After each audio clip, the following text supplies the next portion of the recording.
ఆమెను అదృష్టం అందరంలో కూర్చోబెట్టింది. అయితే ఆమె బుద్ధి బురదలోకి నెట్టేసింది.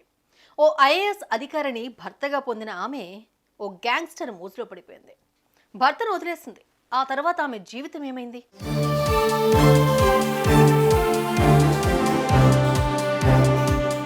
ఇదిగో ఇక్కడ మనం చూస్తున్న ఇల్లాలి పేరు సూర్య. తమిళనాడుకు చెందిన ఈ మహిళకు ఉత్తరాదికి చెందిన రంజిత్ కుమార్ అనే ఓ ఐఏఎస్ అధికారితో పెళ్లైంది. ఈ Ranjit Kumar sir Gujarat electrical regulation commission లో సెక్రటరీ హోదాలో పనిచేస్తున్నారు. ఈ దంపతులు గుజరాత్ రాజధాని గాంధీనగర్లోని సెక్టార్ 19లో ఉండే అధికారిక నివాసంలో ఉంటున్నారు. చక్కగా సాగిపోతున్న వీరి కాపురం ఎవ్వరూ ఏమాత్రం ఊహించిన విధంగా ఒక్కసారిగా కుప్పకూలిపోయింది. ఎందుకు అలా జరిగింది?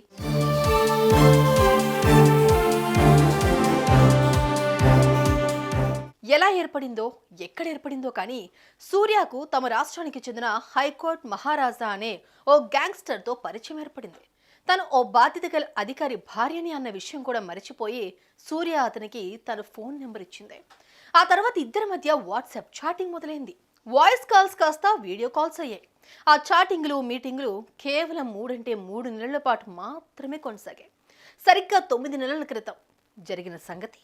ఆ గ్యాంగ్స్టర్ ఏం మంత్రం వేశాడో, ఏం ఆశ చూపించాడో తెలియదు కానీ సూర్య ఓ రోజు ఇంటి నుంచి వెళ్ళిపోయింది. ఆ గ్యాంగ్స్టర్తో కలిసి ఎక్కడికో వెళ్ళిపోయింది. ఈ విషయం విన్న భర్త రంజిత్ కుమిలిపోయాడు. తన పరువు బజార్న వేసిన భార్యతో బంధం తెంచుకోవాలి అనుకున్నాడు. ఓ ఐఏఎస్ అధికారిగా ఎంత మంచి పేరు సంపాదించుకున్నారో చెత్త పనికి పాల్పడిన భార్య వల్ల అంత నవ్వుల పాలైపోయాడు. విడాకుల ప్రయత్నాలు మొదలుపెట్టాడు. తన ఇంట్లో ఉన్నా లేకపోయినా తన భార్య వస్తే మాత్రం ఆమెను ఎట్టి పరిస్థితుల్లోకి ఇంట్లోకి రానివ్వకూడదు అంటూ తన ఇంటి సెక్యూరిటీకి సీరియస్ ఇన్స్ట్రక్షన్ జారీ చేశాడు.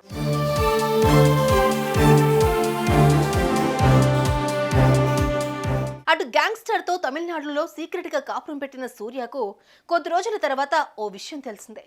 తన లవర్ హైకోర్టు మహారాజా, అతని అనుచరుడు సెంథిల్ కుమార్ అనే వారిద్దరూ కలిసి జూలై 11న ఓ బాలుడిని కిడ్నాప్ చేశారు. అతన్ని విడిచిపెట్టాలంటే 2 కోట్ల రూపాయలు ఇవ్వాలన్న వారి దౌర్జన్యం గురించి పోలీసులకు రిపోర్ట్ అందింది. వెంటనే అలర్ట్ అయిన పోలీసులు ఆ బాలుడిని రక్షించారు. హైకోర్టు మహారాజా గ్యాంగ్ను బంధించేందుకు వేట మొదలుపెట్టారు. దీంతో అప్పటిదాకా ప్రియుడితో చక్కగా కాలక్షేపం చేసిన సూర్యకు మహారాజా దొరికితే తాను కూడా జైలుకు వెళ్ళక తప్పదు అన్న భయం పట్టుకుంది. ఆ వెంటనే ఆమె ఓ ఎత్తేసింది.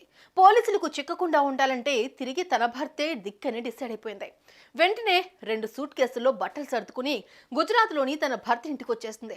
ఇంట్లోకి వెళ్లబోయేందుకు ఆమె చేసిన ప్రయత్నాన్ని సెక్యూరిటీ అడ్డుకున్నారు. ఇంటి గుమ్మంలో కూడా అడుగు పెట్టవద్దంటూ హెచ్చరించారు.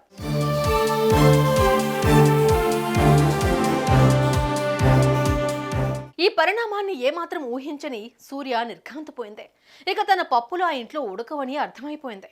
దీంతో ఇంటి ముందే తాను ముందుగానే తెచ్చుకున్న పురుగుల మందు తాగేసింది. అది గమనించిన సెక్యూరిటీ ఆమెను ఆసుపత్రికి తరలించారు. అయితే ఆసుపత్రిలోకి చేరే లోపలే ఆ ఇల్లాలు యమపురికి చేరిపోయింది. ఓ అత్యున్నత స్థాయి అధికారి భారీగా జీవించే అద్భుతమైన అవకాశాన్ని ఓ కొత్త తరహా సుఖం కోసం పణంగా పెట్టిన సూర్యకు జరగాల్సిన శాస్త్రి జరిగిందంటూ రంజిత్ కుమార్ బంధువులే కాదు, సూర్య కుటుంబ సభ్యులు సైతం వ్యాఖ్యానించారు. అటు ఈమెను ట్రాప్ చేసిన గ్యాంగ్స్టర్ కోసం పోలీసులు పెద్ద ఎత్తున వేట సాగిస్తున్నారు. సుమన్ టీవీలో మీ పర్సనల్ అండ్ బిజినెస్ ప్రమోషన్స్ కోసం కింది నెంబర్కి కాంటాక్ట్ చేయండి.